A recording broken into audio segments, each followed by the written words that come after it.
headphones in. Hold on. Let's do it. All right. What is up, everybody? Welcome back to another episode of the For the Culture podcast. It's going to be a little different episode this time around just because of some very upsetting and traumatic in some ways incidences that have occurred over the past week, mostly dealing with the murder of George Floyd, an unarmed black man who was murdered last Monday. George Floyd was murdered by a white police officer by the name of Derek Chauvin in Minneapolis, Minnesota. Since then, past like over a week now, we've just seen protests and riots and people speaking out on social media and saying what they have to say about the situation and trying to, in some ways, get justice and in other ways to continue this perpetuating cycle that we see going on. And I think this episode specifically, we're just going to mostly talk about issues pertaining to this, the protests, people's reactions to that, of course, how the music industry has also reacted to it. So, I mean, I guess just initial thoughts on it. Obviously, I'm speaking for myself, but this is completely fucked up. The man was screaming that he couldn't breathe for over 8 minutes. The officer refused to get off of him. And I believe he ended up dying shortly after that. And for me as a black man, I just feel like it could be anybody. It could be me, it could be Mark, my dad, my brother, my cousin, my uncle, whoever. And the fact that the police are willing to go above the law and take it into their own hands and murder somebody over what was supposedly a counterfeit $20 bill is absolute fucking bullshit. Just absolute bullshit. And a lot of people, I think, aren't understanding that this isn't just about George Floyd. It's also about Breonna Taylor, who died around the same time. Yep. About Ahmaud, who died in Georgia, I think earlier in May. Yep. David McAtee, who also died. Right, exactly. All these, not even just in this concentrated time, but going back in Ferguson and all the other instances. This is 400 years of anger coming to a head. So I think that's an important thing to remember. This is just this is the tip of the iceberg of what's happened to black people throughout history. And this is how we're trying to express to the world that we're not going to take it anymore.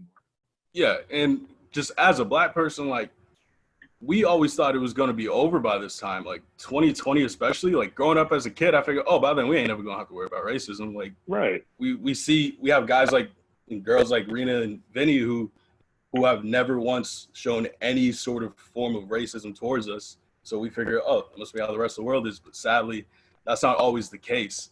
And it sickens me, to be honest. I just don't understand how you can live in a modern society and still think it's okay to hate on somebody based off of how they look. Not even how they are, just how they look. Like, you're not even taking the opportunity to figure out if this man was really a criminal or not. You just pretty much did it based off of the fact that he was a black man. You know what I mean? Right. And to go deeper in that, it's just a power thing. He, as like a police officer, as a white man, he thought he had power over George Floyd, and he exerted that power. And that's not just an isolated incident. Police exert power in sometimes in extreme ways like murder, but also in little ways, just by, stop and frisk or bothering black people when they're just hanging out on the street. So that's the police as we know it need to change if this is ever going to stop happening. Yeah, it's deeper than just white cops too. I think the protests have really proven that. I've seen a lot of disgusting coon ass motherfuckers.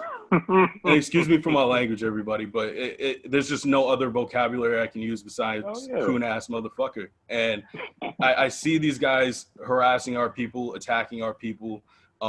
They'll be nice for social media for 5 minutes and then immediately go back to the same old bullshit they were doing. And it gives me less hope for the police as a whole.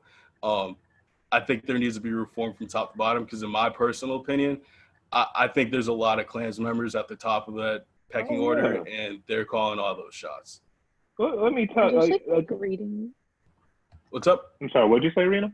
Oh no, I was also saying how like there's so like little training where to take like 6 months to become a cop, which is like a no like formal education, which is like also fucking like ridiculous, you know what I mean? And like you put a gun in someone's hands and like expect like things to go smoothly, which also makes no fucking sense at all, you know what I mean? Like there's just like so many issues just with like everything from the inside like out that needs to be. I can't believe 6 months. That's way too short to be giving somebody a I could be badge and a making gun. that up, but it's like I read something like that. I'm gonna look it up right now. So I want to It's say crazy. it's 2 years of college, I think, right? Isn't there like you need like 2 years in education like that, No. and then it's a 6 month training, No, or is it just You 6 months? no, you don't need to 18 be in months college. basic training in order to become one with a 6 month evaluation period, which is still like nothing. Oh my Literally gosh. like nothing. you know Like what's we crazy? You know? You need more training to become a barber than you do to become a police officer. That's a problem. Jeez, that's definitely a problem. And again, these guys are untrained. Like you can clearly tell these guys are untrained. There's no way in hell you were taught as a police officer to put your knee on somebody's head. This is not.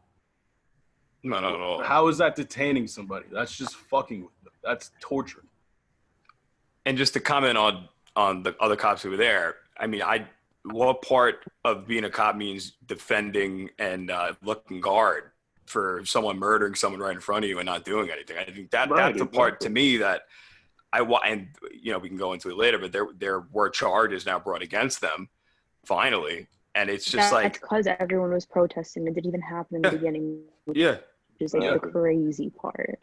And when you watch the video is horrifying because you're watching the cops essentially look, you know, see if the coast is clear and just letting it happen. So I don't even know as a cop, why are they not being taught just the common thing of seeing the wrong thing happening and not, you know what I'm saying? Like I've heard things that there is it within the police force kind of a snitch attitude where it's like, you don't tell on your officer brothers and things like that. And there definitely is. But there's video 100%. proof of shit now, so like it's insane. You know what I mean? Yeah. Like I don't mean to detach from what you were saying. I just wanted to add in that is definitely a fact because I was told a story by somebody who was a cop on how he was drinking and driving. Well, not him, but a cop was drinking and driving and got escorted by other cops back to his house. Disgusting. Yeah. Instead of getting arrested. Never once talked about it, nothing. They just let it slide. So fuck those things, man. That's the problem. Like everyone says, oh, there's good cops. Well, I think the people who watched on as George Floyd died would think of themselves as good cops, and they didn't do anything. You know what I'm saying? Yeah, they did. That's the problem with police, man. And you're supposed to be an ally to the people. You know, like you're supposed to be a figure that people can go to. And I think the scariest thing of the whole thing is who were those people supposed to call as they're watching a murder happen and the cops right there aren't doing anything. You know what I'm saying? Like they are like the highest part. there. And that's what's so scary. So it's like as a cop, it's like that's fine what those people did, like that they just watched. That to me is just it keeps playing me watching the other cop stand there. Like I can't grasp why, like in terms of the system, that the system doesn't have cops trained to go, I'm going to go stop that, you know? And I think it's just a problem from the ground up, you know, there needs to be change. they taught us that as RAs, literal, like not even a real job to like, you know what I mean? Correct someone when we're wrong. Like why don't these people like real professions, you know? Yeah. I feel, there was more there. I feel like there was a lot in when we, of all things, we were RAs, and it was like, it was always about being a role model, making sure you're doing the right thing. Like there was always that, you know? So it's like, I don't understand how, I mean, are they taught that as cops? I don't know. I'm not a cop. I don't know. But like, that should be a basic thing too, is like doing the right thing because you are who people are going to go to for help, you know? And it's horrifying. The whole thing is just so horrific. And I keep saying horrific the whole week. It's just been like, it's horrific because it's just like everything is broken. Like you watch, and a lot of us have known how broken it is for a long time, but you're watching it and it's just a reconfirmation that the system that is built to protect people really isn't built to protect, you know, and there's a lot of cracks, and it's broken. It's broken. And anytime someone wants to do something, it gets suppressed and nothing, and it goes away. And it's finally like, enough is enough. It's always been enough is enough, but it's really like, now it's like, do people see? And I feel like now people are finally being like, oh wait, there is an issue. It's like, it's either that or they're doubling down on their bullshit. Yeah. And that's the crazy. I think that's also like one of the wildest things to come out of this is just like the reactions we've seen from people overall, because it is great seeing people speak out on social media, go to protests and do everything. But on the flip side, you still have people who are going to those same events, doing those things, and only doing it for malicious intent, or they're doubling down or and saying, just like going fuck for you, clout. Blue Lives Matter. Exactly. I know there was a viral TikTok going around with like some white kid who was like pretty much posing in all these photos, getting arrested by cops, blowing shit up. Like, it was like protest vibes, or like guys that like badass like some crazy shit. I'm like, this is literally like not appropriate at all, which is insane. Like, you shouldn't be going to those things if that's your only fucking agenda. Like, stay home. Exactly. Like, the whole point of these protests is to get justice for this man. Well, these people really who were murdered in cold blood for no reason whatsoever, and to make sure that this doesn't happen again in the future for anybody, not even just for black people. You know what I mean? We just doing it for us because we know that we're usually the bottom of the totem pole in terms of what goes on in America. So if it stops with us, it'll stop with everybody else. So yeah, to kind of piggyback off your point, I've seen a lot of people who are, the All Lives Matter crowd. They'll say something to the effect of, well, a white man died from police brutality. You didn't see us do anything. Like, well, that's a bad thing. You should be just as outraged that the police are murdering your people too. You should want to join us. If anything, you should be with us. Yeah. Because it could happen to you too. Yeah. And that's the scary thing. I've seen people even try to go, well, look at black on black crime, and then look at this and look at this. And I'm like, you're missing like the whole entire point. And I'm like, and also even bringing those up, it's like you're intentionally trying to belittle a movement. You're intentionally trying to put down how people are feeling with a but or a what, or, and it's just like, it's just enough is enough. It's like, it's so obvious there's a problem. And people are upset. And I don't understand this thing that people have where it's like they have to, like rebut right away at someone about this. It's like, there's nothing to rebut about. It's like, this is what's going on. Yeah. It's like. I don't mean to cut you off. Go ahead. No, that was it. All right. I was just going to say, like, there's definitely been a lot of that in a lot of situations where, well, I'm sorry, this isn't a situation where people should be debating this issue, because absolutely not. It's not a political issue. It's a human rights issue. It shouldn't be. It's literally, this should not have to be taught to people. This should just be the way of life.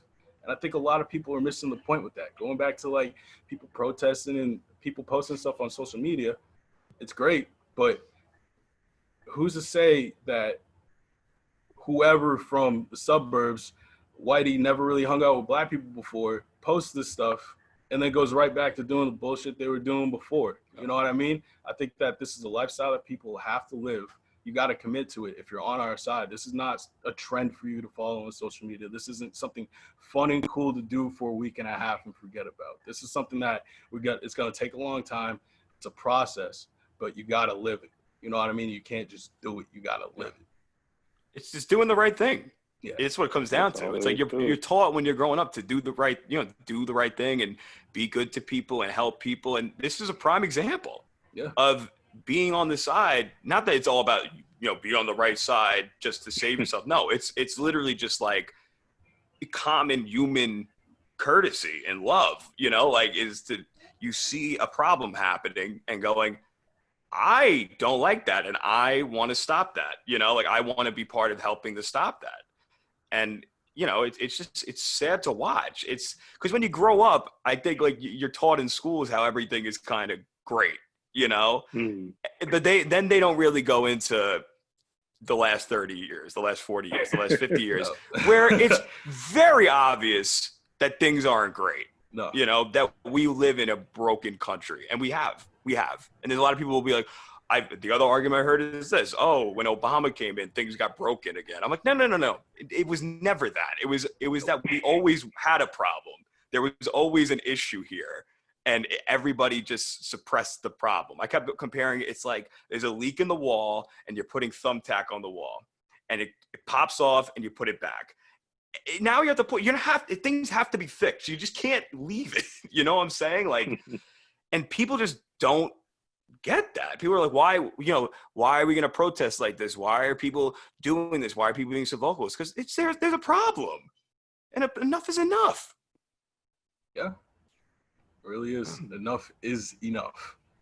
And I think, again, it's dope that people are out, even today, really, recording this on the 3rd. People are still out protesting, showing their support, keeping it peaceful for the most part. It's just dope to see that everybody's coming together and really, we're all just fed up with this bullshit at this point. Yeah, really 50 states, 18 countries, if I'm not mistaken. So everybody's on board. This is as close to a worldwide phenomenon that I've seen in my 23 years. I don't know if you guys can think of anything, but I can't. I've talked to my parents about this a bit, and they said the Rodney King protest kind of compare, but it wasn't this widespread. It wasn't this. I think social media like helps. Oh, definitely, this, like, yeah. in modern times, like for sure. Yeah, but I don't know. It's a whole mess. And it's crazy that we got the whole world protesting, yet you got Donald Trump here trying to say that the whole world is disgraced because everybody's protesting. What kind of bullshit is that? You know what I mean? And I don't want to get too political on here, but like the entire time throughout this entire protest, this dude has just been making wrong move after wrong move, whether it be on purpose or not. He's showing his weakness as a leader, not only by not controlling these protests and when people do eventually riot sometimes, he's not doing a good job of controlling that. He's just escalating it, technically waging war on these people. Mm-hmm. And he's hiding in a bunker, but screaming, oh, like, wait, did you see the rest of the country's laughing at us. Checking it for maintenance. What's up? He was like, I was just checking it for maintenance. I wasn't like actually in the bunker. The bunker. That's what he said. We're talking about Trump, right? My audio cut out, but I heard everything. Everything I heard in the description, I was like, "Oh, that's Donnie T. Yeah, that's him." Yeah. Oh my God. Yeah. This is just. I didn't think. Mark, I don't know if we spoke about this the other day or anything, but like, I feel like I said the other day, I was like, "Have we seen a president not respond to something for this long since Trump with Corona a couple months ago, where he like waited?" Like, it's true though, because I was like, this is wild. Like, and then like Mark was like trying to figure out like other times people had ignored things for a while, and he's like, I don't know, maybe Reagan with AIDS, right? Isn't that what you're saying? Yeah, that's the only thing I can think of. But we had the same conversation like 2 months ago with the Corona response, where I think we were like, what was the longest to respond to something like this? And this last week has just been, we always say that we don't know what world he's in, but I truly do not know what he's seeing. Like, I don't understand. Like, I don't, there's probably a lot to explain about him, but just, like waging war against the people. He clearly has an agenda. He clearly feels a certain way, and he's all but saying it. You know what I'm saying? He's pretty much saying it. I mean, he's pretty much said it. Yeah. Dominance. He's talking about dominance. He's not talking about peace. He's not talking about walking together. He's not talking about change. He's actually gloating about things on Twitter. That's all he's been doing all week, is you wake up in the morning and it's a line of gloating from him. And it's just like, what are we doing? You're not trying to bring us together? Yeah, he's not. I think he knows his time is up, and it's a ticking time bomb, and he's just getting his shit off before it's too late. I think that's what's happening right now. Because there's like, honestly, like, even with those crazy people still on his side going that hard for him, I don't understand how you as a just human being can look at everything he's done over the past 4 years and really think that he's the best candidate out of the two. I just don't. He had one of the bishops of the Catholic Church, come out and condemn what he did the other day with the Bible. They were feeling wow. I think it was one of the bishops in like DC was like, we do not support this And other people are like, this isn't a prop, you know? So it was like him walking around with the Bible, and he held it upside down too. You didn't even know. He really It was ripping it like this. What do you say, a Bible? Or someone says that the Bible, he said it's a Bible. It's one of many. He didn't want to say it was his. Yeah. Book one in the series. His favorite book behind in front of his own. It's a direct quote from him. What was the book? The Art of the Deal. The Art of the Deal, yeah. Yeah. Then the interviews resurfacing this week where they ask him his favorite Bible verse, and he can't tell you because he never read it. And they say, then they go, do you have like a favorite? You know, are you Old Testament guy? You New Testament guy? You know, as if it is like the Lord of the Rings trilogy. They're talking about it was like, even the interview is kind of weird because it's like, yeah, it's kind of weird watching the interview, and then he just can't answer. He has no idea. He's like, it's too personal. It's too personal. Bro, like how evil of a person, like I get if you're not religious, but how evil of a person you gotta be to not be able to just make one quote from the Bible, bro. Like, yeah, let there be light. Or just didn't. Jesus wept. Yeah. I don't see the problem in him just being like, you know what, I actually have never read it, but you know, I've lived a life following this. Like that would be more understandable than just, I have a thing, but I'm not going to tell you. It's like, you want to know why though? It's a secret. The reason why is because all of his votes are coming from the Deep South, so he has to keep playing up the religious part of it. Even if he's completely avoiding it, they're going to eat that up because he's not saying, "Oh, I don't actually read the Bible." Well, they had sources. Wait, what's up, Mark? No, go ahead, Benny. They had sources coming out saying this week that the walk to the church was not because of this, but because of the response he had to COVID. They were worried about like the religious vote down south or something like that, saying that he might have mishandled the situation and that he needs to get back in the good graces of them. That was supposedly what the walk was, and that's what they cooked up. And to show strength too. It was like a double. His PR team clearly very smart. Clearly, that was very sarcastic. If you didn't. Yeah, Vinny, I think you're the one that told me, but they cleared the area with tear gas and rubber bullets for a 30-second photo op. Yeah, I watched it live. It was horrifying. The priest who runs that church that they took the picture in front of, he came out and condemned what Trump did too. Good. Because he said he was out there and he got tear gas for it. Yeah. Yeah, I mean, it was literally just so he could walk across the street. And then they post the video. Did you wild. see the video with the Indiana Jones music in the background?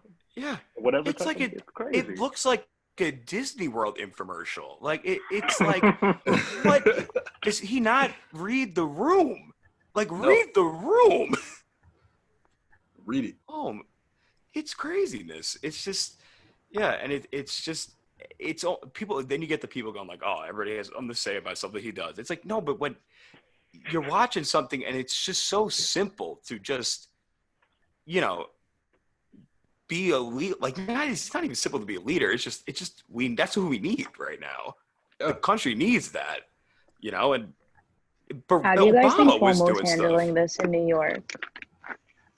Yeesh. Yeah, it's iffy. I think there's a lot of blaming now going on between Cuomo and de Blasio too. Like, they're pointing fingers now, and it's like, I don't know. What's going on with them? Well, they never liked each other to begin with, but I think Cuomo. Everyone thinks de Blasio's an idiot. He is an idiot. Yeah, I would say most people Cuomo. think. He ran for president for like 2 hours, if you remember. That did happen this year. He did run for president for 2 hours. It was a strong two, though. It was the strongest It 2 was hours of very your strong, life, But yeah, so I think Cuomo was mad that there wasn't a curfew and thought de Blasio should have a stronger reaction. And de Blasio saw him as superseding him, and they've been beefing about that. Which I personally, I think they both kind of dropped the ball in this old. Like the minute I knew it was fuck de Blasio, it was after. I think it was one of the first days of the New York protest. You guys remember seeing when the cop cars plowed into the protesters? Yeah. It was awful. I was literally, I couldn't believe that I was watching that. I'm not joking. I had to rewatch it. And I was like, wait, what just happened? Yeah, I couldn't believe it. And the insane. And the Blasio, and the police radar thing, TMZ released, they were like, oh, Oh like my actually, God. Yeah. that's like so terrifying. Like Like I so said, all terrifying. these things are And then like, confirming like things we assumed, and now we have finally have evidence of these types of things. Yeah. but then like, what about like the videos where it's like they see people coming together and it's like that's like my problem with the media right now. It's where like they're showing like fixated videos of shit being really bad, right? And I feel like they're not fixating on like the peaceful protests and the ones that are actually getting their message across, and like all these like beautiful moments that are happening too, and they're focusing on all this like awful fucking shit, giving like this whole movement an awful name, and like people are only focusing like on the bad stories, I feel like, and that's like what they latch on to because like fear is what sells, and that also is like so sad to like see. Like I was in the city the other day and like everything was fine in my area and there was like a peaceful protest, and like that's like the crazy part. It's like they only show like the bad side of everything, which is like not okay either. It's just the picture they want to paint to make all this shit go away. They don't want this stuff to get fixed. They want to keep black people down. You know what I mean? They want to keep the us in this status bubble. quo. Exactly. They don't But want like the to change media things needs up to 'cause it's gonna change fuck things also. up. That's the thing. Like that's also part of the problem. Like they fixate on like I said before, like they fixate on like awful stuff, and then like people take things the wrong way and then like assume all this stuff, and that's also not helping any situation. Like it's like doing more harm when people are trying to do good right now, which is like also crazy. Like there should be like, yeah, there's freedom of speech, but then like where's the line between like freedom of speech and like harming the people with like false information that you're spreading on the news? Yeah, that is also very true. Because I mean, I know for a fact one news outlet actually like edited the video you were just talking about, Vinny, when the cop ran over those people in the car. They actually chop it up so that, you know how there was two cars coming down? Yeah. When the first car went, how it only like kind of skimmed the people, it cuts off right before the second car runs over everybody. Right before. So, and then they're going with like, oh, they allegedly ran people over. Like, back to Rena's point, that's what they're doing. They're trying to get people to feed into that shit and make us look like we're the bad guys, when in reality it's the police officers who are playing this very elaborate game, police officers and white supremacists, I would say. And also, in that same vein, I think the perfect example of that is when like the news outlets show police officers kneeling with protesters, which is, I guess, is a fine symbolic moment. But then, like 10 minutes later, they're whooping everybody's ass. So it's nothing. Yeah, that happened in New York the other night. There was there was the viral there was a viral photo of cops kneeling, and then people were tweeting right after like, oh, we got pepper sprayed 45 minutes later. You know, so it's like there's the photo up. But then there's the one guy who I think everybody loved, the guy from Flint, Michigan. I forgot his name, but he was on CNN the other night, and he was genuine, and you could hear how genuine he was. And supposedly over there, like their police force is very involved in the community, and they don't really have issues with. And that's the thing, is that I think we're seeing a lot of the cops like in those photos. I don't know if they're trying to have like, you know, you're seeing it like they take a photo and then people are showing you right afterwards. Yeah, just the issue starting, and you're just like, what? You know, it's almost as if they want to paint a picture, and you know, they know what they're doing. That's the thing, is that's what's so scary, is that I always say, you know, us as people, we are more powerful than the government wants you to know. You know what I'm saying? Oh, definitely. So for sure. The truth being that people are coming together scares the government. It scares the people in charge, and they want to paint the photo to the world that there's bad things going on in terms of like these protests and things like that, so that the narrative changes and it can, you know, people will stop. And that's why I keep saying, I'm like, don't believe everything you're seeing. Don't believe, you know, like, look out for the peaceful, because there's more peaceful stuff happening than the bad. Yeah. You know what I'm saying? I had a protest in my hometown the other day. I wasn't able to go, but it was, every video I saw was very peaceful. There's been about like 3 or 4, and I've been working when they've been having them, but like from all the videos I've seen, everything. Well, you don't even hear them on the news because, you know, they don't want to cover the peaceful stuff. Exactly. You know, and yeah, I mean that's the thing, is that you wish that there would be more. Like Fox News is not talking about the peaceful protests. They did a whole history lesson for the whole weekend on Antifa. That's every time you would cut to the channel. The new conservative buzzword. Yeah, like, can we talk about Antifa for a second? Because, like, how can you get confused over a name that is literally anti-fascism? There is no other slant you can take on that, bro. There's not.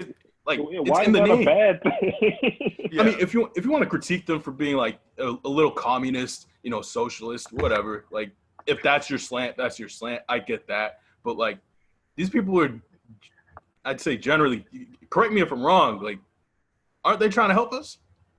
Yeah, I mean, you could make the argument that they're a little opportunists, but I mean, like you said, it means anti-fascist, which every single person should be. Yeah. That shouldn't be a controversial statement. It really shouldn't. Black Lives Matter and anti-fascism. Yeah, both Those are have two some really. people shaking in their boots. Yeah. I don't know why. I mean, like, and the thing is, too, like, with those white nationalists who are, like, afraid of Antifa, bro, think about your grandfather who fought in World War II. That's all I got to say. Yeah. He would be right there with these motherfuckers. And the Think white he wants new Nazis? No. Yeah. He spent years killing them. Like, and the white nationalists don't realize that, like, that there's other people who are in their camp of things that are much worse and really evil people, and the president will not condemn them. So there's that. It's just I think Trump, all of them, they used Antifa as a way to have one, like Mark said, a buzzword. It's a buzzword now, and it's an easy way to make an enemy in this. For that side of things, where it's like, I keep hearing Antifa and other groups causing issues. So when you say other groups, that now gets a lot of these people thinking Black Lives Matter, this and that. So it's like, it's all, that's the thing, is as much as we go at Trump for doing stupid things, he's a very strategic person when it comes to certain things. Yeah. And he knows how to plant a seed. Like we've talked about before, that he's very into like I've heard this, someone told me this. He never will tell you exactly, but he'll give enough to get the people rolling. And that's what he did with this. Calling it a terrorist organization, that's exactly what he did with this. It was so strategic on his part. It was a perfect card for him to play. Yeah. It really was. And that's the most fucked up part about it.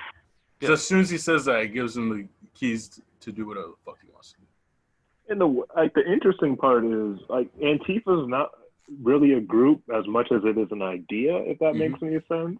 Yeah. But to all his listeners, they're thinking, like, now he's got all the white grandmothers from Indiana thinking, oh, I got to worry about Antifa. and that's his base. So he knew exactly what he was doing. He pointed his finger at Antifa. Yeah, absolutely. Because what it also became, too, is that when Rush Limbaugh was on the Breakfast Club, which I did listen, and it was just, it was Thank a you lot. for your journalism work. Seriously, I was not sitting through that bullshit. Yeah, no way. I texted you guys, and then both of you were like, absolutely not. No, there's no shot. You could have paid me to watch that shit, bro. Yeah. What's funny? It starts off, and they're like, the murder is so horrific, and then it spirals into like this, just like him, just saying the most insane stuff, and it was like, I'm pretty sure they cut it early. Like it seemed like it was like, oh, it's over, like but so what they were saying, and what Rush, I guess, was saying, is that you can't doubt how horrific the crime is. So now it's almost as if a lot of these people needed to find something else. Like a lot of like the conservative talking heads needed to find something else to go at now, because they can't get mad at a protest for this in a sense, but they can get mad at the other things surrounding it that might, you know what I'm saying? And I think that's what's going on. And like the factors of the protest, not the protest itself. Yeah. Because one, they can't deny the murder. That's one thing. That's the thing that a lot of them used to do about the videos. Oh, you're not seeing the whole thing. You can't deny it was a murder now. And, you now everybody's talking about peaceful protests. Again, we talked about this the other day too. Goalposts. They're moving goalposts. So they can't go at a peaceful protest, even though when the goalpost was a little bit closed in, a year ago with Colin Kaepernick, he was disgusting. Look at this animal, all this stuff. All that stuff was being said about him. He was being nothing but peaceful, talking about all this. So it's one of those things. It's like the goalpost moves now. And that's what keeps happening. The goalpost just keeps moving for their convenience. You know what I'm saying? They have to accept certain things, and then it just keeps getting bigger and bigger. You know, so it's like, that's what this whole week has felt like, you know? And I'm starting to see a lot of the people coming out now, like the last 2 days, who were like, this is so bad, and giving a lot of butts now. It's almost as if they're fed up. And it's like, how could you be fed up with people wanting to make change because of horrible injustice? You know what I'm saying? Like, how could you be fed up with people wanting to stand up for their people and stand up for the future? You know, it's like insane to me. It is. And the fact that, you know, we even have some people at the top against this shit. Like Mark's quarterback, Drew Brees. Speaking of golf, this guy dropped the ball heavy today. Mark, you got the quote on you on what this man said? I can pull it up, but in the meantime, like a summary of what he said was, because a reporter asked him, so when the season eventually gets started, a bunch of players are probably going to kneel. What do you think about that? And he said, well, I'll never kneel because I don't want to disrespect our country. My grandfather served overseas in World War II, and I don't want to disrespect his name. And I guess we can talk about how bullshit that statement is, but that's complete bullshit. I don't even know what angle to attack it from first. Number one, he's just erasing the fact that Black people also served in World War II and the Korean War and Vietnam and every war in existence. So, I mean, so they're affected by racism in the United States too. So was he disrespecting them? And also, why now? Like, how tone deaf do you have to be to stand with that stance now? And he posted the black square. We can talk about the black square. We'll get to the black square. Oh, we're going to get to that. We going to get to that. Square yesterday, and then the next day he's like, well, I don't know. The fact that some people still equate the American flag as this wonderful symbol that needs to be upheld under all standards, it just baffles my mind. Like, it's a symbol. Like, you know, George Floyd was a person. A flag is just a piece of cloth. And you can make millions of flags. You can't make millions of George Floyds. You know what I mean? And Colin Kaepernick talked to an armed service, someone in the armed services, and said, how can I respectfully protest during the national anthem? He told him to kneel. Like, I just don't. And like, being a former football player, not a good one. I always point that out. It was not good. All right? I don't need y'all asking me about my stats. They were not good. Pull up your Max Preps page. Yeah, my Max Preps page is empty, dog. This shit is embarrassing. But just to get back to a little seriousness here, that's a sign of respect when you kneel in football.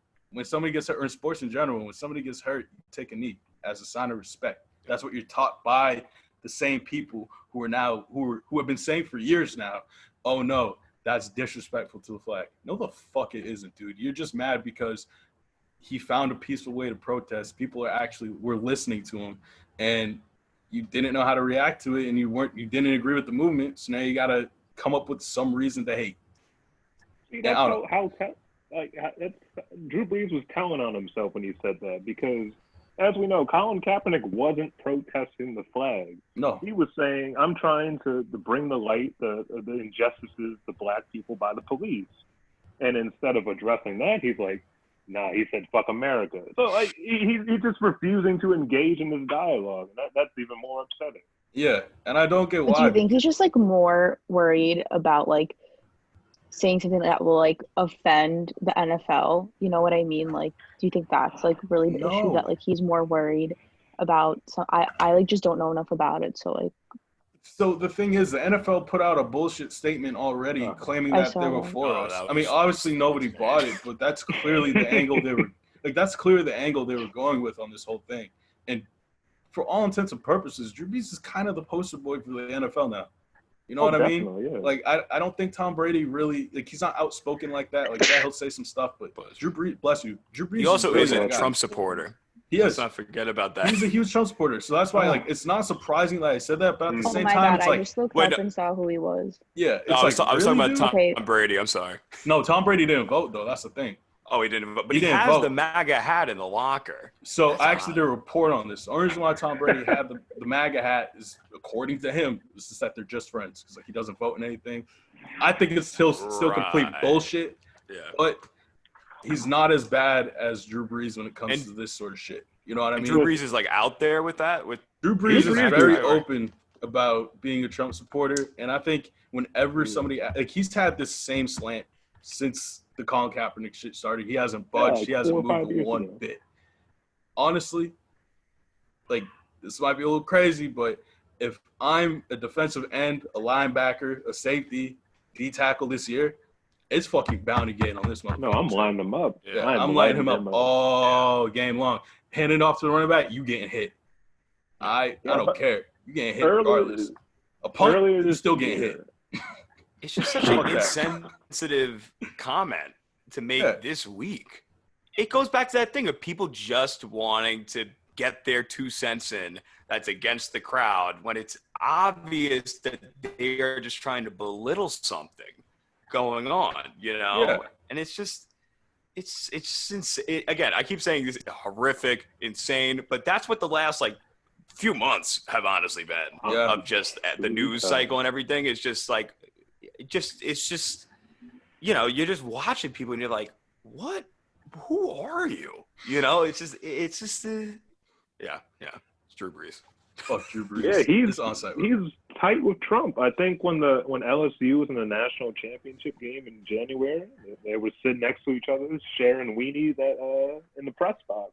Yeah. But yeah, this is not just like an isolated incident. No, this is definitely repeat. You know, this is how he runs his life, and maybe if he's just trying to like get that Fox News commentator spot secure when he retires, like I don't understand why.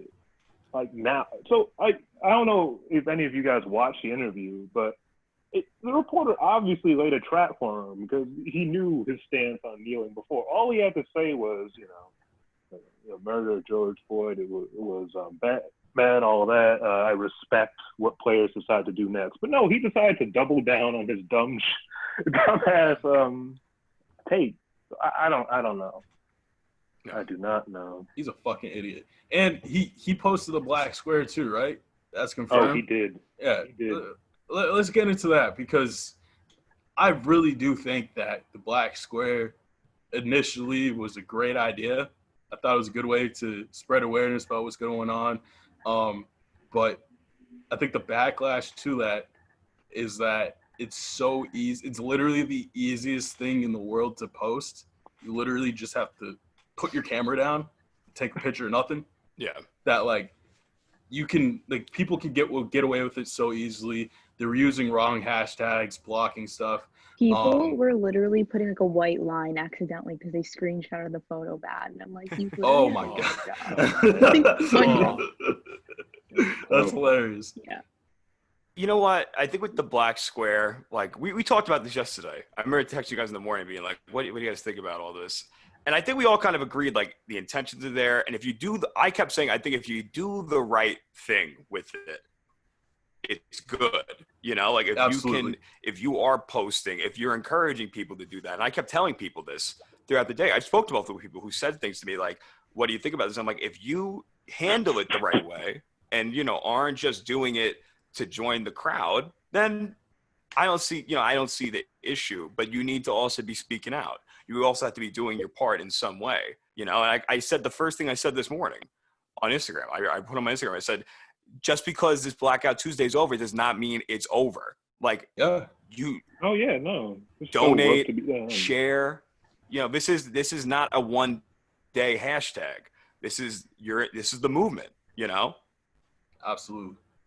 And it will not be televised, the revolution. Absolutely not. But it will be on social media. Yeah, it will be on social media. It's just like interesting. How are they going to teach this like in school in like 20 years? Like what angle are going to spin on it? Like how are the textbooks going to write about this? You know what I mean? That's also like something that's going to be completely crazy. And it's like, oh, we're living through this right now. But then in 20 years, a completely different narrative could be written. And like, are they going to only talk about the riots and like the looting, or are they going to talk about the peaceful protests and like the social media and everyone coming together? Like that's also like so interesting. And I feel like it's like our generation's job to like make sure that like in the future when like these times are talked about, that they're talked about in the right way too. Yeah. Wait, I have something. Oh, Mark, you go. Go ahead, Benny. I had something I wanted to add on the black squares, which I think is honestly a kind of a good thing about it. Is it did show the people who really just do not care. Like, and there was a few. Like, because my feed the whole day was just black. You couldn't, it was, and not one picture. Which in a way, I guess it did work. It was like it blocked out all the other stuff, and the conversation became this, which I think that was the intention in a way, which is good. I also started off some music business thing, and if you listen to a lot of music business people, they all said this was, the day off from work thing was just the most insane idea, ridiculous thing ever. But I know Rory on Budden was like, so you're just giving people a day off to go out? Like, a lot of music guys aren't going to, they're not going to take it. You can't trust that people are going to take it as the responsible thing to do, and do their part. But I think with the blocking of everything, it was like appalling when I would scroll and see someone like posting a photo of them somewhere. Like, I was like, someone would post a tile. Someone would post a tile and then post a story of like some other shit that's not have anything to do with the tile or anything what's happening. Like literally them eating dinner. And I'm like, you literally posted for Blackout Tuesday, or like they posted and then deleted, and it's like, what's the fucking point if you're just gonna delete it, Yeah. And it's Blackout Tuesday. The point of it was to stay off social media, to educate yourself. That was the point of the day. And I do feel like a lot of people did do that, but to the people who didn't, like, you missed the entire point. Yeah.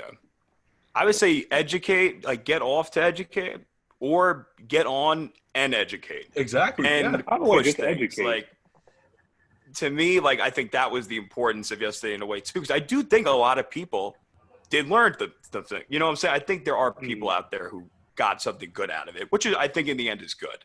Yeah. Like, it's always good that people get educated and figure out what's going on and see what's going on.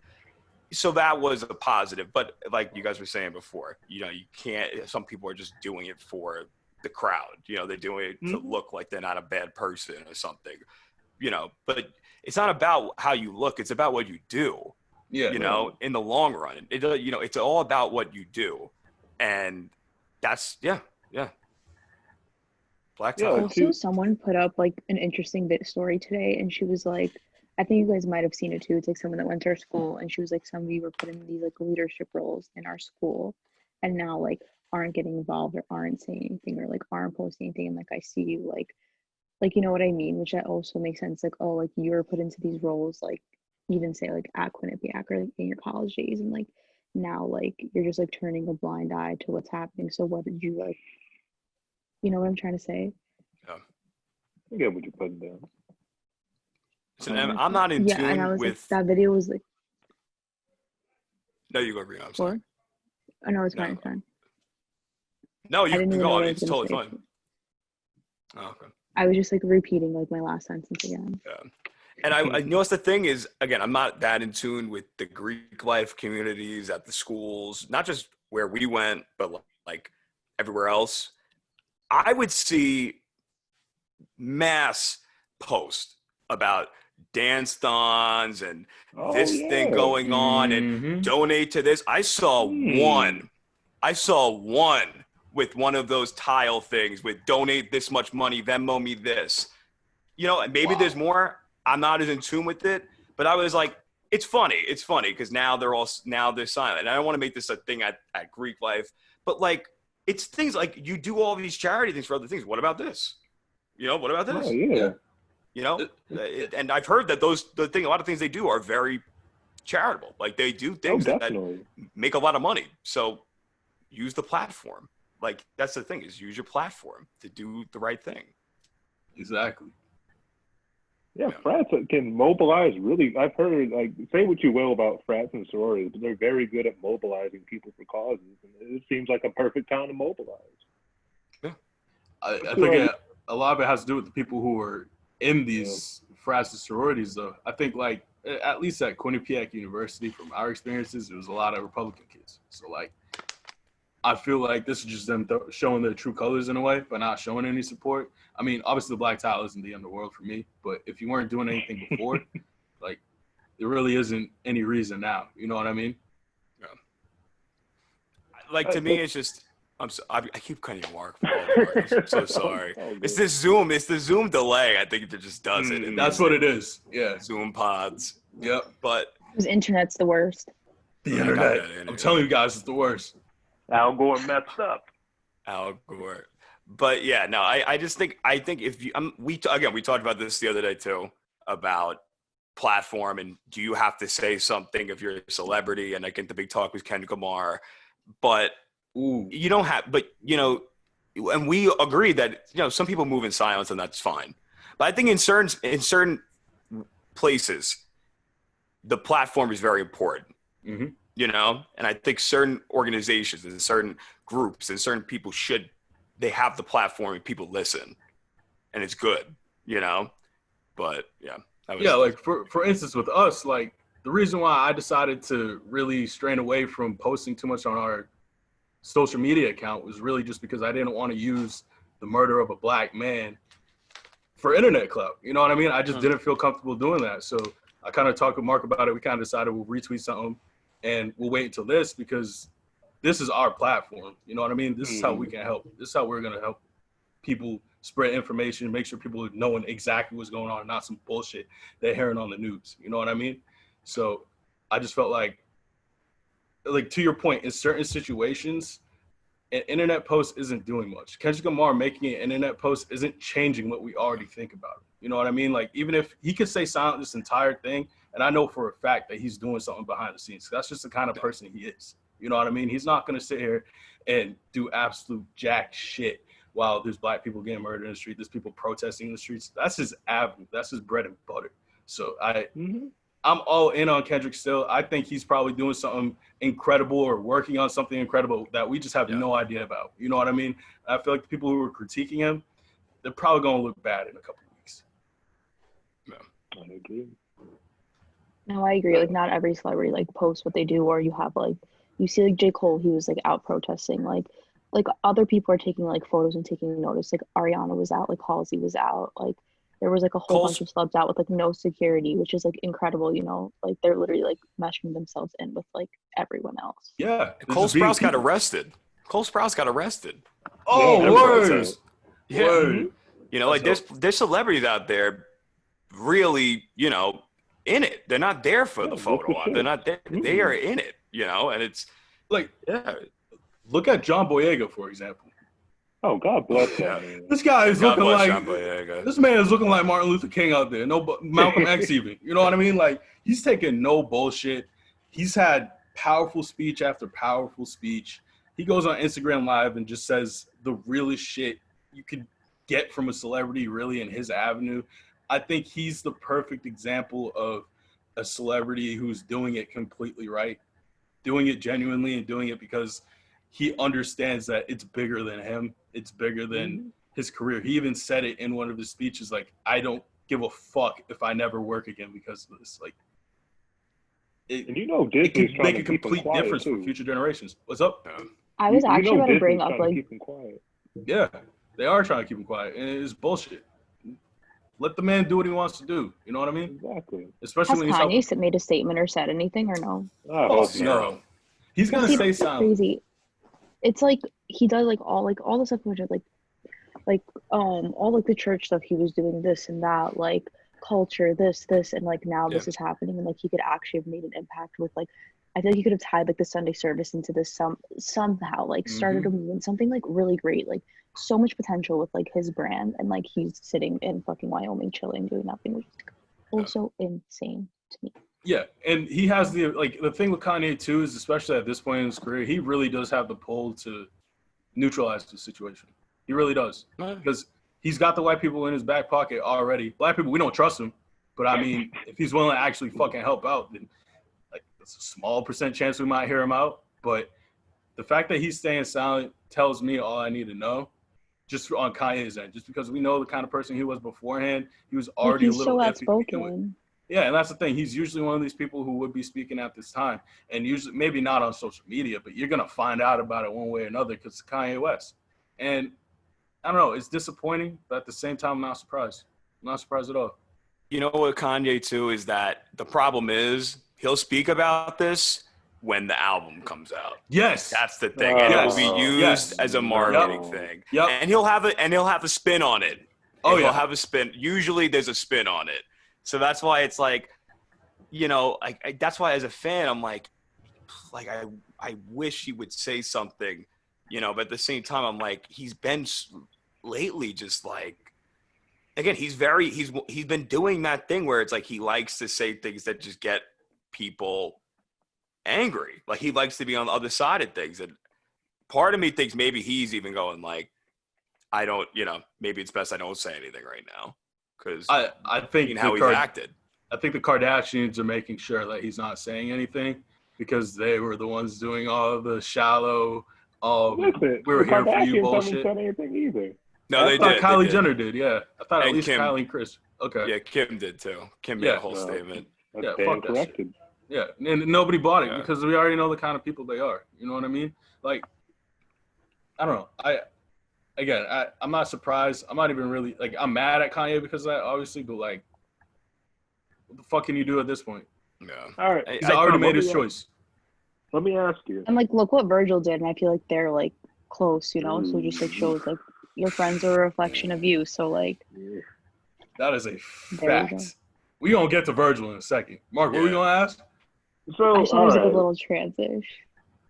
Well, before we get on to Mr. 50 Ball Abloh,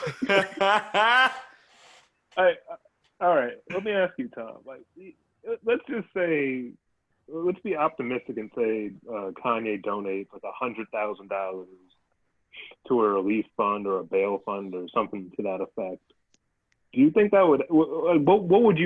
How would you perceive that? See, with Kanye West, I would kind of look at it as just like an empty donation. Like, I feel like with somebody like him, for instance, like, cause I feel like him and Kendrick are on opposite sides of the spectrums in terms of being silent on social media, definitely. In the public eye. Because Kendrick can make a donation tomorrow, and people gonna look at him as a hero. But if Kanye makes a donation tomorrow, it's gonna be a bit more 50-50, in my opinion. I personally probably would still want him to do more after that.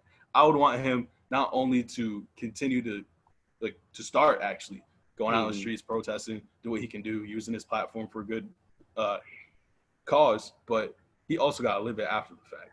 I think that's the reason why, like, I wouldn't buy, like, that might be a longer term question just because, let's say after all this, Kanye says, fuck you, Trump, you're not my boy anymore. We riding with Biden or whoever, and we're going to get you out of office. Then I think that would make it a bit more genuine. But I think Kanye is a lost cause in that sense. That was my follow-up question, because if he donates $100K and it goes and daps up Trump, then it was all in vain. It was exactly. He just did that. That's shut up money right there. That's really what it is. Right. It's just Band-Aid on a bullet hole. Mm-hmm. And I think Kanye has become such the topic of conversation, not the topic of conversation, but I feel like he's one that people, like, I've seen a lot of people talking, like, where is he? What is he going to say? And I think it's just because of the last 2 years. You know, it's been so turbulent. He's been so vocal, and he's saying how much he loves Trump and he's changing the world and all this stuff. And, you know, it's just at this point, like, how do you feel about that? I think a lot of people want to be like, is this what you support? Like, you support this? That, you know, people want it. I think people want that reassurance that he's smart enough to go, no, you know, I was wrong, you know? And it will be huge if he does. That's if he came out and said that, would you have a lot of respect for him? I would have not switching sides, but seeing the light, I guess, and being. If it's genuine, like, the thing is, it just matters on his approach and how he does it. Because, like, if it's a genuine statement, you can tell he's saying it from his heart. Then of course, but like, I don't think we're gonna get that Kanye West. That's the thing. I just don't. Yeah, I don't think he's there anymore. No, because we're too deep into it for him to already say something. You know what I mean? Like, if he was gonna do it, he would have done it already. Which is, like, I think it's just natural for you to say something when it's first happening. Yeah. And not wait how long later. Like, come on.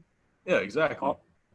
I really hope he doesn't say something because A, I know it's going to be dumb, and B, it will dominate the conversation for God knows how long. And I think it will get Maybe sidetracked that's why from what he's we're staying actually quiet. protesting for.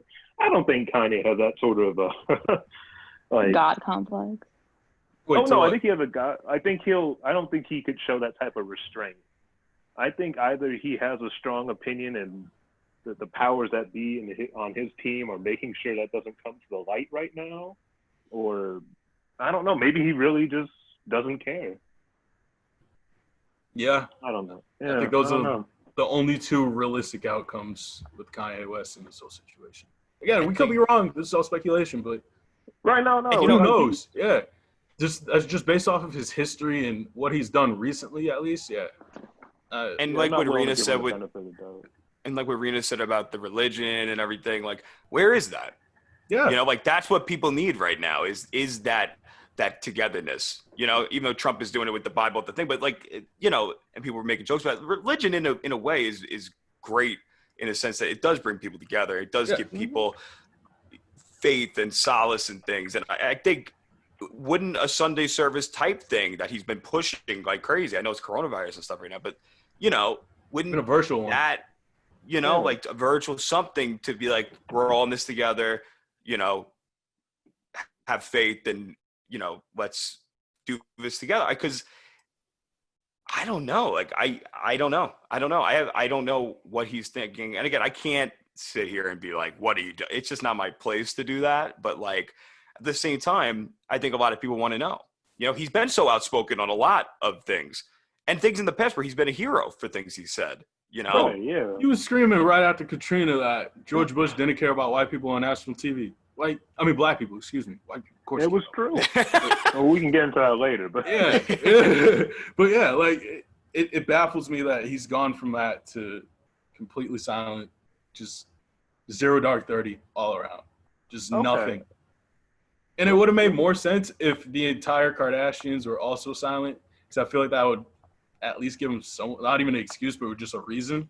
Like, there's no reason for you not to say anything now, bro. No. Shit. So how do you guys feel about brands coming out making these? Some statements I like. Ben and Jerry's made a good statement. Sesame Street made a good statement. But even SpaghettiOs is kind of with the shits. I'm not gonna lie. Yo, I've seen SpaghettiOs tweet some real nigga shit, bro. I think the guy's a black dude because he be Twitch streaming online too. Like, I see them tweet like, yo, well, come watch us on Twitch and shit. Like, wait, what? Bro, if you go on SpaghettiOs page, I swear to God, it's just all like super pro black shit right now. It's so dope. So funny, but so dope. Like, I had messages to Mark. I'm like, yo, these niggas are with the shits. Okay, hold on. SpaghettiOs, Black Lives Matter flag. Yeah. Fucking SpaghettiO holding the flag. Oh my God. Before we get off track, but yeah, like, but most brands are just saying, like, yes, we have black employees. Yes, it'd be very sad if they died.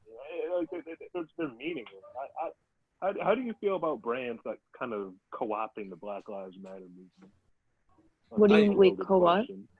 Co-what? Co-opt? I don't know if that's they're jumping on because it's cool to support Black Lives Matter. That's like the problem with this. It's like people, like brands will put out statements because their PR team says, okay, this is the move we have to make so we don't lose this and that, like, demographic, and so people don't cancel us, because like cancel culture is like obviously a thing. So that's the thing. It's like, how do you differentiate between like this brand like actually being real and like really like meaning it? Because some brands 100% do, but then like the other ones, it's like kind of fake, you know? It's like not natural. Yeah. It doesn't just like seem right. And like obviously like their team is telling them to do it, but then it's like, how do you make that distinction? But it just seems like copy paste though, because they all they all like hit the same beats. Yeah, that's why it doesn't seem genuine to me. A lot of athletic teams too, NFL and the NHL especially, they're just putting out bullshit. Like, dog, we know you don't care about, like, the New York Islanders. We know you don't care about black people. Stop trying to act like you do. That one was rough. That one was rough as shit. And like the thing is too is like, if these organizations even just want to show face and look good and actually look like they want, like they're helping, they would put up like at least some sort of, at least like these sports teams would put up like these after school programs for these kids to go to. There's no reason why there's no reason in 2020 why a black kid shouldn't be able to play hockey. I'm sorry, because of money? No, give him the fucking equipment to go play some hockey. He's probably gonna wax those kids on the ice anyways. You know what I mean? So like, getting back to the companies, I just think that a lot of them are half-assed. They're doing it for the moment, and then to like even a week from now, they're not gonna give a fuck. They're gonna go back to discriminatory hiring practices, not listening to their black employees. Yep. You want to do change? Hire some black people. Make sure the black people in your office are treated right. Like schools, make scholarships to get more blacks. Like that.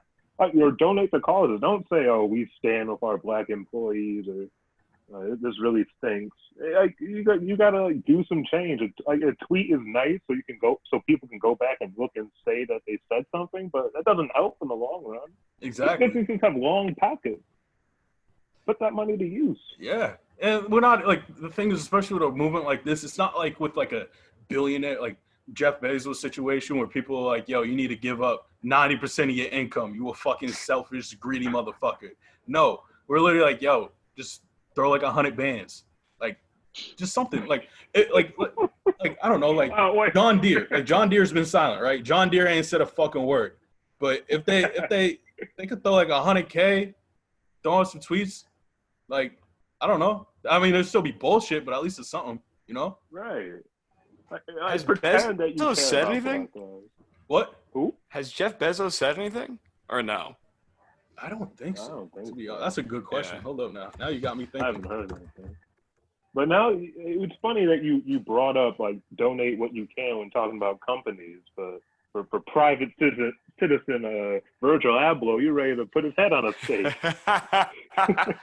He gave what he could, Tom. Don't you get it?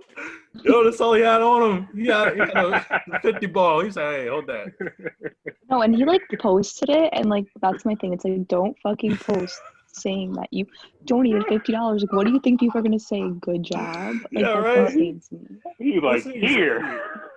He was like, tag more people. What do you mean? Did he say tag more? I don't know. Someone tagged him in some say? shit. I remember. I don't know if he tagged other people or someone tagged him in it, and I was like, LMAO. Who's gonna match me? Anybody. Literally anybody. Yeah. I don't even I have can a match job. you right now. I'll match you. Like, shit. Yo, I swear to God. I will say, though, it is nice to see everybody flame him for that. I think it's been a long time coming for Virgil. He's done a lot of questionable shit in his career as a black man. And like, it's fine that you marry a white woman, have a completely white family. But, like, when you're only hiring white people at your job and you're known for literally tearing down Kanye West's, another black man's fashion career in a way, or at least derailing it, yeah, this is going to be some. Oh, don't forget, he stole from a lot of small artists, especially artists of color. And his shit is so expensive. Yeah, that is true. I'm glad his day of reckoning has come. Yeah, he deserves it. And his statement was so stupid. Like, correct me if I say anything like wrong right now, but his statement, like, he doesn't understand. I'm like, you are like he's just saying like all this, like all these things, right? But like, you are like a billionaire head of like a major fucking fashion house, but like his statement just like was so like, I feel like not thoughtful and like generic almost. Just like a little, it was like so generic, and it was just like, I don't know, like, can he make the claims that he did if he is in that position of power and because he's a celebrity? Like, I have a question. That's like my question. Can he what? Like, do you still feel for him? No. Like, do you feel for the things he said? No, like, in his statement. The thing is, I didn't even read that's the what statement. I want to make. I just didn't want to sound like. Oh no, you were completely on anything. point. Yeah, you were on point. Like, okay. The thing is like, after you do something like that, people are gonna put out, like, you kind of have to put out a statement. Nobody's gonna buy that shit when your actions have already said otherwise. You know what I mean? Like, he put up $50 and then Drake shat on him and dropped $100K. Like, it's levels to the shit. Like, Drake is doing Drake's looking like The Weeknd fucking, with $500,000. Yeah, like, these guys are out here doing more in a country that's not even theirs. You know what I mean? Yeah, really. Yeah. It's not even their country, even dude. They're Canadian. Like, that's how bad it's getting. And the fact that Virgil only put up $50, I mean, like, the money ain't everything, but when you're a celebrity, you're supposed to pitch in more because you have more money, dude. Especially when, like you were saying, Mark, it's some of the most expensive fucking clothes in the world.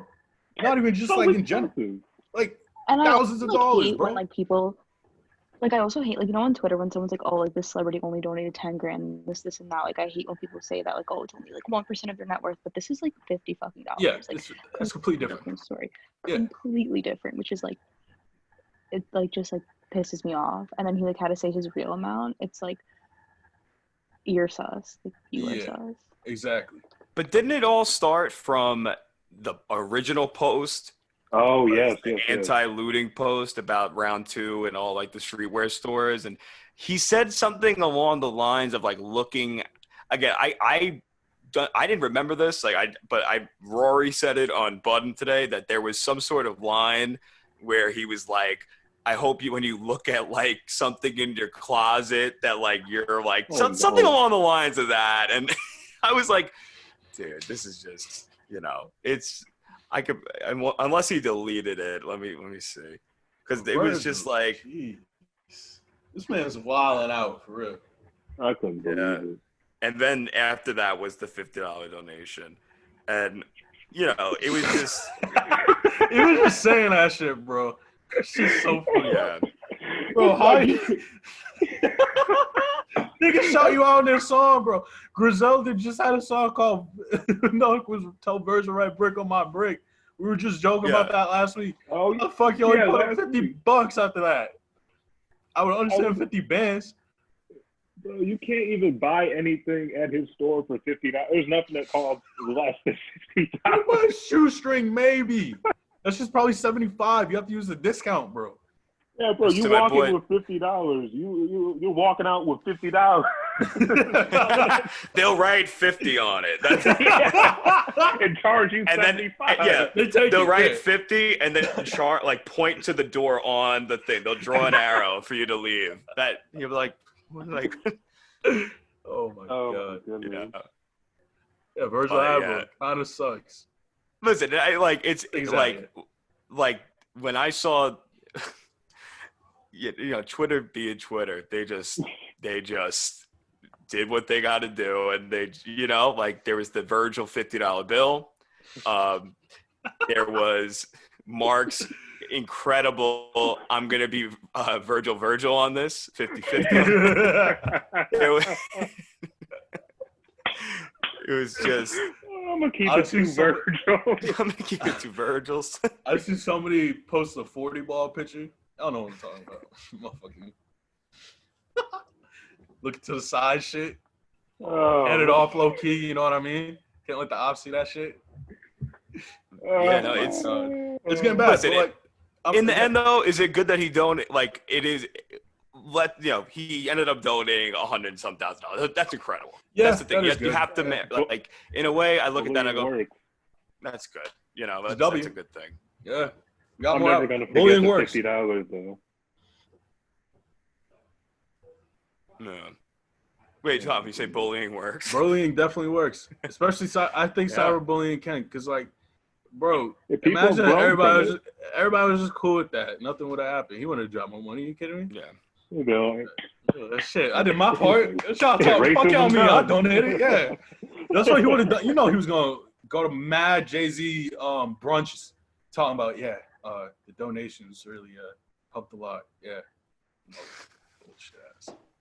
Oh my goodness. Yeah, he probably was like texting the group chat, I just donated. What y'all doing? Yeah, right? Yo, he definitely hit Kanye with that. Yeah, your money up, not your funny up, boy. Oh shit. Man. Yeah, I'm never gonna forget that. That's gonna stick with me forever. Yeah. Do you think it's gonna ruin his career? He's gonna be fine. Nah, he'll be fine. Listen, as soon as he drops an off-white shirt, it's done. And when it sells out in 10 minutes, he'll be back. It gotta be something fire though. Like, he can't just slap some shit on him. Like, no, he's gotta bring his A. For the first time in years, he's gotta bring his A game. First time ever in his life. Are you kidding me? He's in his basement right now trying to come up with something. Ripping up papers left and right, just scrapping shit, looking for something. Oh my god, man. This nigga, hilarious. I wonder who's gonna have the first bar about the Virgil 50 thing. Bro, I cannot wait. Yeah. Not wait. Oh my god, I'm hoping it's Conway. That would be hilarious. If Conway says some shit, Griselda, I'll that'd be scream. really funny. I'll scream. Oh my gosh, that would be fucking great. Speaking of great, people are getting exploited online for being racist, and it is beautiful to see, to say the least. We had a Harvard professor get exposed for saying the hard R in the car after first saying she wasn't prejudiced. And countless, there's been other videos too, pretty much the same thing, or kids posting on like their social medias using the hard R or just saying racist things in general. And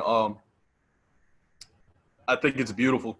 I love all of these videos I'm seeing and photos of kids getting exposed and potentially losing their college applications and acceptance letters and that sort of thing. And honestly, I think it's great because if you're not smart enough to understand that racism, I should say, is a bad thing, then you should not be allowed to go to college. You're not smart enough to go to college. I'm sorry. Like, you're just not. There's going to be black people there, whether you like it or not, no matter how white your school is. We went to one of the whitest schools in the country. And yet, and Mark and I are still here, motherfucker, with our fists up. So no matter where you go, you're going to have to put up with this shit. So it just doesn't make sense for me personally to have people like that getting the opportunity to go to college, getting the opportunity to work even. Like, how are you going to be in a workforce and hate somebody because of the way they look? You know what I mean? I don't get that shit, man. I just don't. They fired some writer on Law and Order. I heard about that, didn't he? Dick Wolf doesn't play that. Yeah, he didn't play that. He was like, absolutely not. Who they fire? Some writer on Law and Order. They were just like, he made some comment. I'm not exactly sure. I know it wasn't a good comment. Yeah, I think it was an anti-looting comment, if I'm not mistaken. Yeah. And they fired him. Shout out that nigga Dick. Pause. Big pause. That's a whole nother. That's a whole nother. Yeah, that's pause and half. I think I saw this tweet earlier. I wish I had it pulled up because I thought it was very telling. And someone said, "Well, because there's always pushback when this happens. Like, oh, you shouldn't ruin this person's life." But it's a good thing you ruin it now because now they can't become doctors, lawyers, leaders in the community. So, because those people like that exist now. Back to the video that started this discussion, that the Harvard professor, she's a woman in power, and she holds these biases. So we shouldn't allow that to happen because those biases leak out into your everyday life. You know what I'm saying? And that continues on in the media too. Like, we just seen an NBA announcer get fired. Shout out to Boogie Cousins, hero of the fucking day. So I'll break this down for you guys who aren't aware. So DeMarcus Cousins was like a 4 or 5 time All-Star, I think. Great player for the Sacramento Kings. He left. He had a lot of issues with the organization. And he had actually tweeted at one of the play-by-play announcers who he knew was racist. You could tell he knew he was racist. He's like, "Oh, what do you think of the whole protesting and Black Lives Matter movement going on?" And he responded on Twitter, all caps, saying "All Lives Matter." Quote tweeted, and immediately got fired for that. Wow. So I'm happy to see actions like this taking place. It gives me hope for the future. But there still needs to be a lot more done because just because he's fired doesn't mean his buddy who let him be racist for 25 plus years isn't all of a sudden a good dude. Yeah, he's not off the hook either. He's not off the hook. You know what I mean? So there's still a lot of progression that needs to be done. I think that, especially in the workforce, you kind of I don't get how politics. I get you don't want to discuss it, but bro, if you're clearly not for the safety of other people, you should not be in a professional landscape, period. Like I said, Black You're Lives a threat Matter at that point. Black Lives Matter shouldn't be a political statement. It's not a political statement. It's not. It shouldn't be controversial. This is not. It's not at all. Oh, we are. It's so dumb. All right. I think we'll wrap this up. I think we got a lot of great points in today. Yeah. If you guys want to donate, support, whatever, I'll have some information down below in the description. Please make sure you guys go sign petitions, protest if you can, if it's safe where you are or in your situation. Donate if you can, if you have the money. Spread awareness. Don't just do it because it's a trend. Do it because you actually feel it in your soul. You want to do it to help out, if not you, your peers, or just people in your community or surrounding communities. And just be a good person, dog. Just look out for other people. If you're white, look out for your black friends. Hit them up, see how they're doing, see how they're feeling. Even if you're black, do the same thing. Check up on everybody. Make sure your family's good. Have these conversations, even if it is a little tough. But just keep it going and live by it. Don't just let this thing fade away. I'm not letting my kids go through this shit. I'm not. I can't. Yeah. No, I'm so sorry. Mark, you go. No, go ahead, baby. I was talking to someone today, and they're like, how it's sad because they're like, it's sad because like, how are we going to make any progress? Like, we probably won't even make that much progress, and it's still going to be an issue. Like, and we, the voting we do now is only going to affect us very long down the line. I was like, no, that's not true. That's not true, and that's the problem. That's the big problem here is you don't think that your voice has that much power, and we do. And that's the thing is you do have the power to make change. The protest worked. All the cops have been charged. They upgraded the charge of this other police officer, of the police officer who murdered George Floyd. So that's what, like, your voice matters, and they listen when they have to listen to you. Because sometimes they don't want to, a lot of times they don't want to listen to you. But when you make it so you have to be heard, change happens. And I keep telling people that change can happen if you're heard. You have to, and everybody, all 50 states had protests, the whole country. Yeah. They can't unify us for anything, And, except for this, apparently. But that's the thing is that you can be heard, and you have a voice and you have voting power. There's elections. There's great candidates out there who want to change the system up. Shout out to Andrew Yang. Yang. Boy, we love him. I know, 2024. We there. 2024. New York City. Let's get it. As I say, future mayor. Yeah. Yep. But, that's my thought. To a lot of my white friends out there who don't think that they can make a change, that they can participate and make a difference. You can. I promise you can. You really can.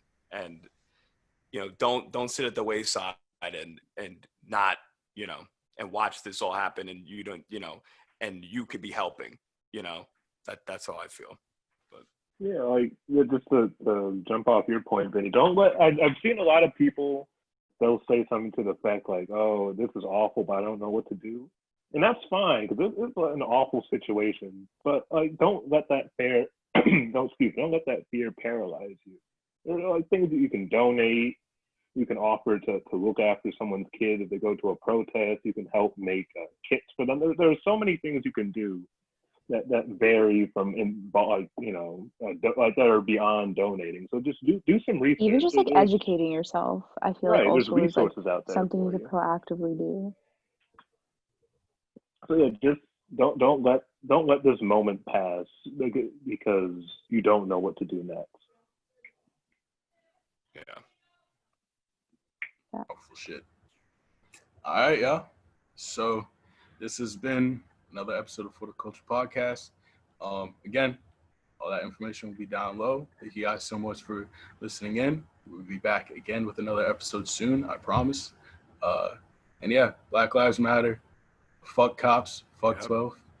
Fuck Donald Trump. Fuck Donald Trump. Mike Pence. William Barr. Be good allies. Fuck fascists. And be good friends. And if you're on the fence with something for whatever reason, just look it up, man. Get some real education. Don't look at Fox News. Go get you some real sources. Go online. Go on Twitter, Instagram. We have Google for a reason. Exactly. So do your part. Continue to support.